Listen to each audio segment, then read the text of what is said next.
timetable po nito, wala pa pong tinatakdang simula ng trial, pero ano ho ba sa kasaysayan po ng ICC? Gaano ba katagal sila magtakda ng petsa at yung haba po ng paglilitis? Ano ba yung pinakamaiksi? Ano ba yung pinakamahaba sa kasaysayan po nila?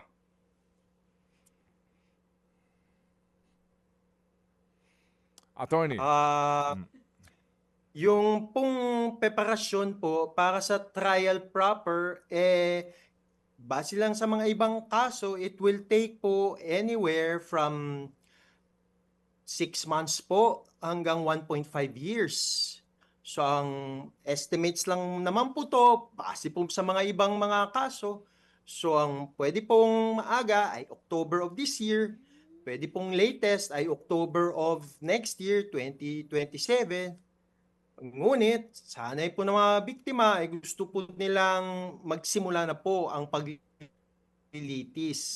Kaya pag-isipan po namin yan. Opo. Sige, yung trial mismo, kapag nagsimula, ano po ang pinakamatagal bago po nagdesisyon? At kapag ho pa nagdesisyon, hindi na appealable yan? May mga motion pa ba yan?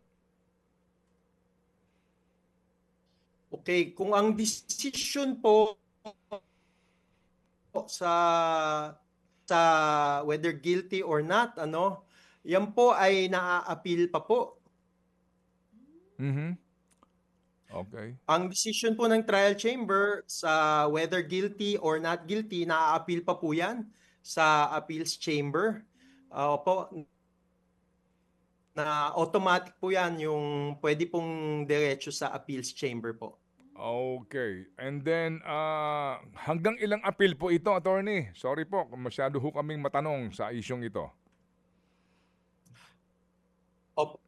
Walang problema, Manong Ted. Opo, iisang appeal lang po ito. Kasi sa trial chamber, ang next po niyan, ang pinakamataas po ay appeals chamber po. At sa appeals chamber, anuman pong desisyon po nito ay pinal na po. Wala na pong motion for reconsideration kagaya sa atin sa Pilipinas. Okay. And then, ano ho ba ang pinakamalubha, pinakamatinding hatol dito? Sa mga nagkakaroon po ng conviction sa gantong klase po ng akusasyon ng crimes against humanity. Okay, sa ICC po, wala pong death penalty. Ang pinakamatagal po na pwedeng i-impose na sentensyang jail time po ay 30 years po. Now, yan pong pinakamatagal, 30 years. Kasi yan na din po ang pinakamatagal sa mga bansa sa Europa po. Now, having said that, kung let's say na-convict ang isang akusado, mayroon pong sentencing decision na separate po. Kasi doon po nila tinitingnan yung mga datos, mga any na mga circumstances. At doon po nila ilalabas po kung ano po ang magiging sentensya. But ang maximum po sa ICC ay 30 years po.